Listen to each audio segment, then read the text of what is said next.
భారత తపాలా శాఖ కొత్త పుంతలు తొక్కుతుందని ప్రధాని నరేంద్ర మోదీ నేతృత్వంలోని కేంద్ర ప్రభుత్వం పోస్టల్ శాఖ ద్వారా అనేక కార్యక్రమాలు అమలు చేస్తుందని కాకినాడ బీజేపీ కన్వీనర్ గట్టి సత్యనారాయణ తెలిపారు. పోస్టల్ శాఖ అందిస్తున్న కార్యక్రమాలపై ప్రజలకు అవగాహన కల్పించేందుకు గాంధీనగర్ ప్రధాన తపాలా కార్యాలయంలో ప్రత్యేక కార్యక్రమం నిర్వహించారు. ఈ కార్యక్రమంలో ముఖ్య అతిథిగా పాల్గొన్న సత్యనారాయణ మాట్లాడుతూ తపాలా శాఖకు పూర్వ వైభవం తీసుకొచ్చేందుకు కేంద్ర ప్రభుత్వం insurance, Sukanya Samriddhi, postal India bank వంటి పథకాలను ప్రవేశపెట్టిందని వెల్లడించారు.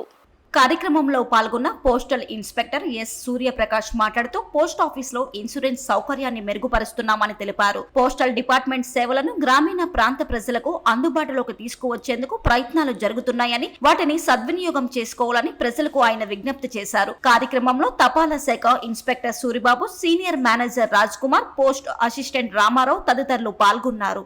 కేంద్ర ప్రభుత్వం ఆదేశాల ప్రకారం Kakinada division Gandhinagar post office లో డాక్ చౌపల్ కార్యక్రమం నిర్వహించాము. ఈ కార్యక్రమంలో ప్రజలందరికీ కూడా పోస్టల్ పథకాల మీద అవగాహన కల్పించాము. మోడీ గారు ప్రవేశపెట్టిన మంచి స్కీమ్స్ ఏంటంటే ఇన్సూరెన్స్ స్కీమ్స్ ఒకటి, సుకన్య సమృద్ధి స్కీమ్స్ ఒకటి, అలాగే ఇండియా పోస్టల్ బ్యాంక్ ఒక డివిజన్ స్టార్ట్ చేసి ఎక్కడికైనా అమౌంట్ అనే ఉద్దేశంతో మంచి స్కీమ్ పెట్టారు. ఈ స్కీములని ఆల్రెడీ రాజ్ కుమార్ గారు, ఒక మేనేజర్ గారు బాగా చెప్పారు. అలాగే ఈ ఇన్స్పెక్టర్ గారు సూర్యప్రకాశం గారు కానీ మంచి కార్యం చేసి దానికి ప్రజలు కూడా బాగా స్పందించారు. ఇలాంటి కార్యక్రమాల వల్ల ప్రజలకు ఉపయోగపడుతుందని, ఈ అవేర్నెస్ ఇక్కడే కాకుండా ఇంకా బస్తీలకు వెళ్ళి చేయాలని నేను వీళ్ళని విన్నవించుకుంటున్నాను.